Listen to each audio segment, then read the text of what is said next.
Mr Chair. Stuart Nash. Thank you very much, Mr Chair. You heard from my colleague David Shearer on Clause 8. Well, I would like to talk about Clause 9, Mr Chair. Now, Clause 9 talks about the deemed accommodated activity as opposed to just an accommodated activity. And there's a few things here, there's a few words here that I don't quite understand, Mr Chair, and I'm hoping that maybe the Minister will provide me with a couple of definitions. What we're talking about here is a deemed accommodated activity says, and I quote, a nationally or regionally significant structure or infrastructure. Now, I'm quite keen to understand what actually defines a nationally significant structure or infrastructure, or a regionally significant structure or infrastructure. What does that mean? Is that a simple road? Are we talking about a bridge? Are we talking about a jetty?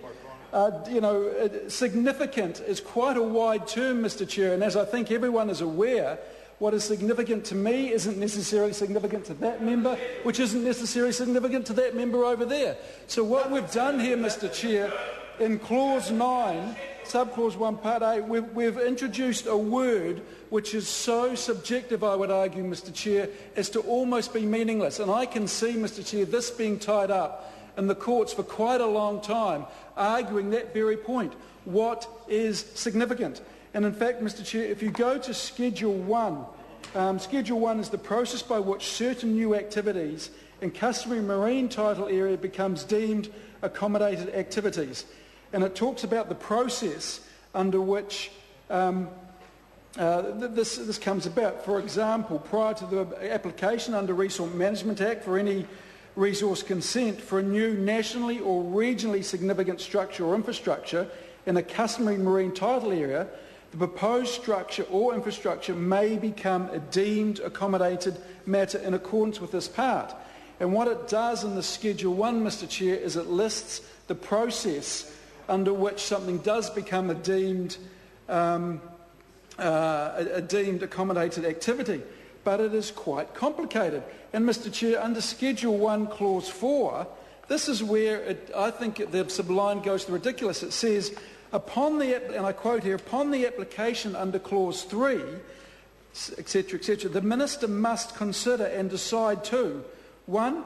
Seek more information from the applicant, or decline the application on the basis that insufficient information has been provided, or the proposed structure or infrastructure does not meet all or any of the requirements and criteria set out, or make an initial decision on whether there is sufficient information to demonstrate that all those requirements and criteria have been adequately addressed.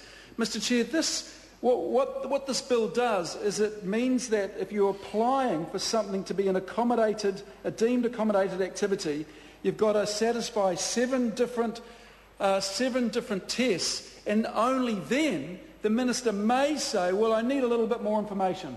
Or the Minister may say there's not enough information, or the Minister may just make an initial decision on whether there is enough information. So the process, I can see this being tied up for a long time in the courts, because what we have here, litigation. Mr Jones nailed it on the head. You know who is, the House knows who is going to get wealthy from this bill, Mr Chair. It is going to be an army of lawyers that argue about what defines significant. Now, what it talks here in Schedule 1, it talks about new nationally or regionally significant structures or infrastructure. What about if there is a jetty that is falling down, and I can think of several around the place that is unsafe, but in fact, if it was done up, could be regionally or nationally significant piece of structure or infrastructure. So does that mean if it's not new, you don't need to go through this whole process? It's like, Mr Chair, it's like doing up an old vintage car where all you need is the VIN number and you can have the whole car. But it's still a vintage car if you have that number. So if you plant a bit of wood in the sand that's 150 years old, you can say under this Act, under Schedule 1, Part 1 of this Act, Mr Chair, that in fact you don't need to go through this whole process because it's not a new piece of infrastructure or structure. And again, I come back to what actually is significant. And I can't make that call, Mr Chair. I don't think anyone can make that call, Mr Chair. But I tell you who will be able to make that call. You will get a district court judge making that call, what constitutes significant. And then from there, because Mr. Chair, Michael Mr. Chair, Woodhouse. The question be now. The question is that the question be now put. Those of that opinion.